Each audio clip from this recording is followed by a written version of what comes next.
In this video, I'm going to show you a few tips and tricks for using tracing paper in different ways.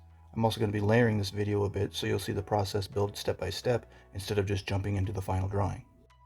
By the end of this video, we'll have a full outline drawing and I'll show you a few tricks you can use for pretty much anything you draw. Before we get started, let's take a quick look at the benefits of using tracing paper to improve your skills. Tracing paper gets a bad reputation, but if used correctly, it's actually a very powerful training tool, not just a shortcut. The difference is how you use it. First, it helps build muscle memory. When you trace clean lines, your hand learns the motion and pressure needed to create smooth and confident strokes. This is especially useful for curves, anatomy, and lettering. Second, it teaches proportion and structure. You start to feel where things sit, how far apart features are, and how shapes relate to one another.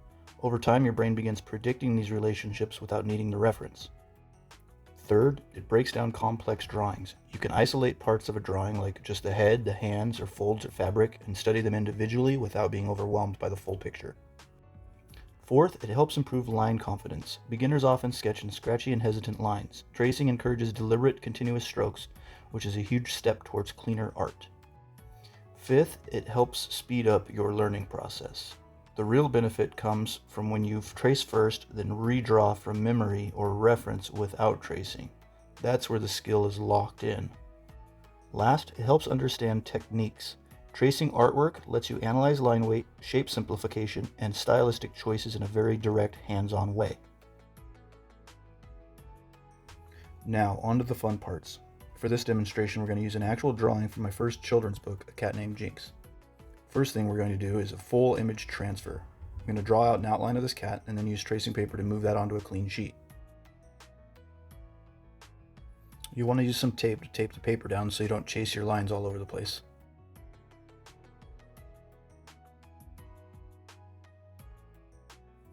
Now, using a regular pencil, you'll trace every single line that you want to transfer from one page to the next. Using nice bold lines, get as detailed as you can here.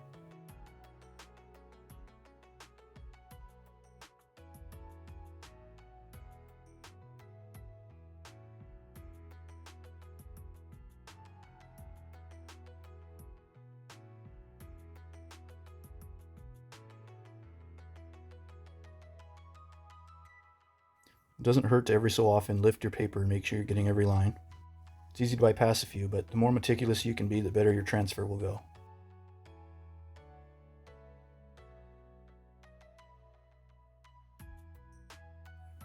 Now it's time to remove the tape and flip your paper over. Here's where, without a light table, this part can be repetitive. If you want your image to transfer in the same direction as what you're tracing, you'll need to flip the tracing paper over and trace it over again. This adds the graphite to the correct side of the paper. Then flip it back over one more time so your final image comes out properly oriented. I'm skipping this step, and I'm going to go ahead and just do the reverse image of this cat. Tape the paper down one more time, and now you're ready to transfer over. Now it's time for your final tracing. Reline everything and press down firmly. As you trace, the graphite from the back side of the paper will transfer onto your fresh sheet, leaving you with your image ready to be solidified with your lining pen.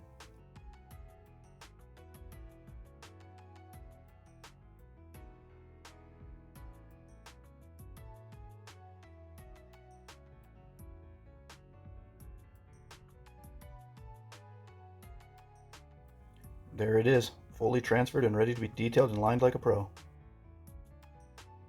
Now I'll briefly show you the light box. If you've got one, it makes this whole process way easier because you can just see right through the paper and trace the exact side that you want. I'll drop a link in the description of this light box that I got off of Amazon. Check it out later and get yourself one. You'll flip your image, trace it once, and that puts the pencil on the correct side. Then when you go to transfer it, you just trace it one more time onto your final paper.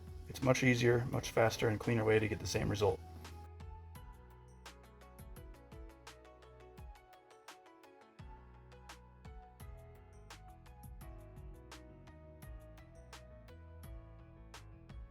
Now, tape the paper down and trace over it. This gives you the image facing the correct direction, and you only need to trace it twice. Now let's play around with some tracing paper techniques. I'm going to show you how to make things symmetrical. I'm going to take this cat's face and draw half of it. With half the cat's face drawn, you'll want to flip it from one side to the other. I'll do the same thing here, just outline it. Flip the page over one more time, line it up, put it exactly where you want it. I usually draw the middle, the nose, the tongue, all the way around just so it's easy to line up, and then retrace it one more time.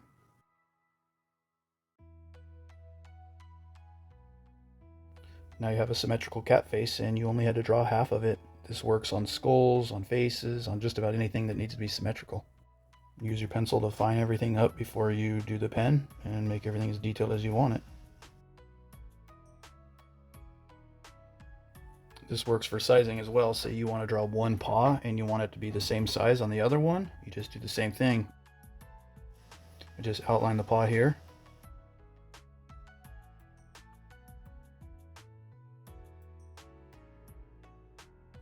Just put the paw exactly where you want it, trace it one more time, that'll leave you one paw.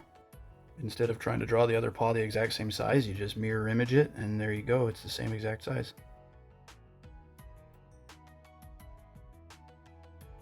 Another thing I do is draw a box. That way when you're doing lettering, your letters are the exact same size by just basically drawing each letter in the individual box. I'll do one line, I'll do another line here, and I'll even use my tracing paper just quick and easy to make itself a box as well. The box can be any size you want, just depending on what size you want to do your lettering. Just use your tracing paper. Just do your line there, do one more line, flip it, make a whole box.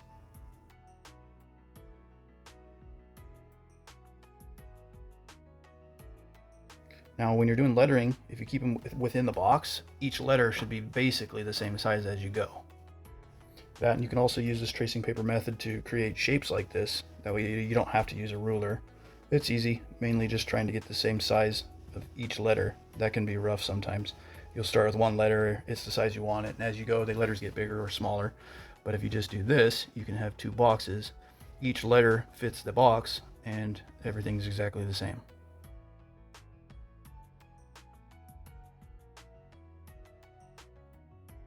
Now we're going to do some lettering. For the left side of this N, I'm going to do one bar. I'm going to mirror image so both sides of this N are the same size, so I trace one side.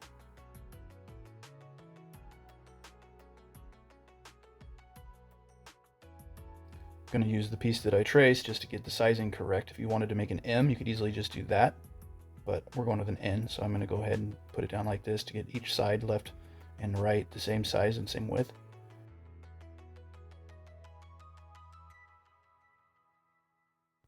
You could do the same for this bar if you wanted, but I'm going to freehand it a little bit.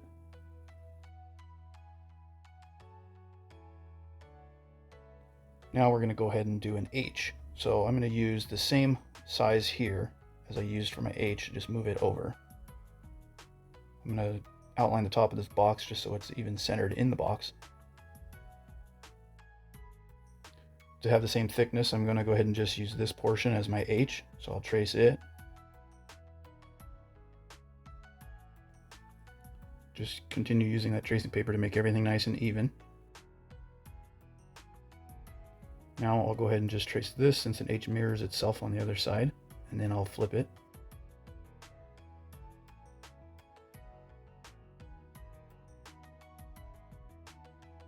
Just use the same size for the other part of the H. Just thinking of symmetry here, you just try to use the same exact image for whatever you're trying to do. It kind of keeps everything uniformed, especially in lettering. Okay, now we're just going to trace each one of these letters. You want to flip it over, retrace the back of it. That way when you lay it down up top, it will transfer the right way. You can see how if you don't flip it, you got yourself a backwards N. And then you'll just cruise up here, re-outline your N up top. And this is where I'll show you how to add a good shadowing underneath each one of these letters.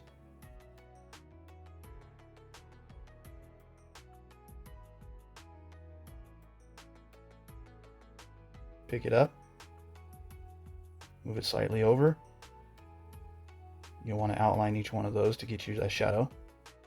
Here I pull it downwards, outline where that shadow is going to go.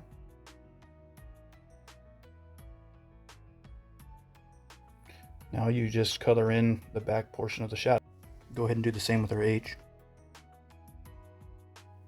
Here, since the H, it can go either way, I'm not going to re-outline. I'm just going to flip it over and use it that way, save myself a little bit of time.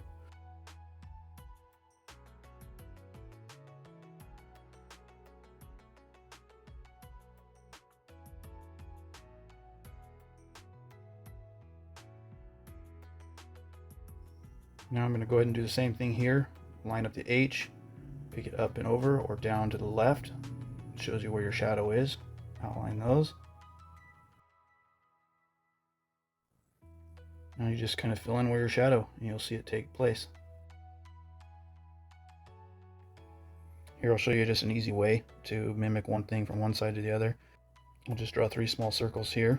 I'll do the tip of the N here, that way when I transfer it over, you can line it up with that side of the H, and you get the 3 circles, exact same area you want them over here.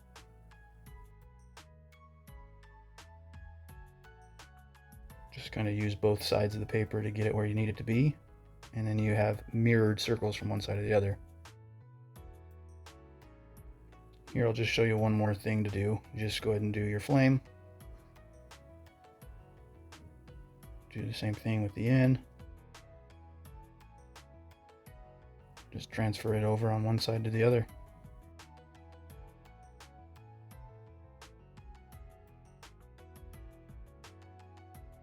This works with just about anything you're trying to mirror image.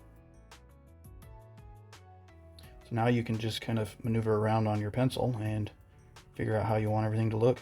We change the cat's eye up a little bit here, but nothing's permanent until you put down the pen. That's a few ways to keep things symmetrical, add shadows to your lettering, mirror one thing from one side to the other. Here's just a little bit more tracing paper doodling for you.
Another slightly quicker method is to use your pencil to cover the entire back of the tracing image with the graphite.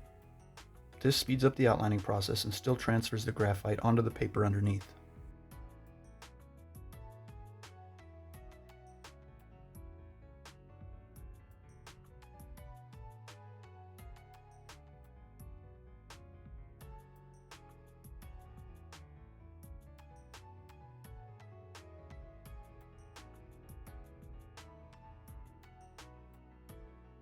Now it's time to finalize your line work. Grab your liner pens and begin outlining the drawing. This is where you add detail and bring everything to a clean, crisp finish. Here you go ahead and just practice with different sized pens for different line weights and just see what works best for the line work that you're doing. I'm using some ultra fine point Sharpies and some fine point Sharpies. I'm also using the Faber-Castell Pitt Artist pen, different sizes. Feel free to check out my liner pen review video, where I showcase each one of these pens individually.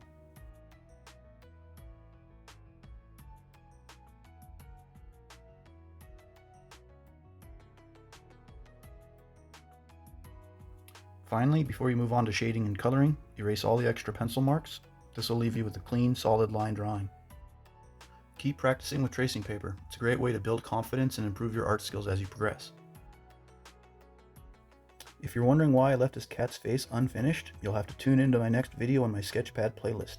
After all, you can't leave a drawing unfinished and uncolored, can you?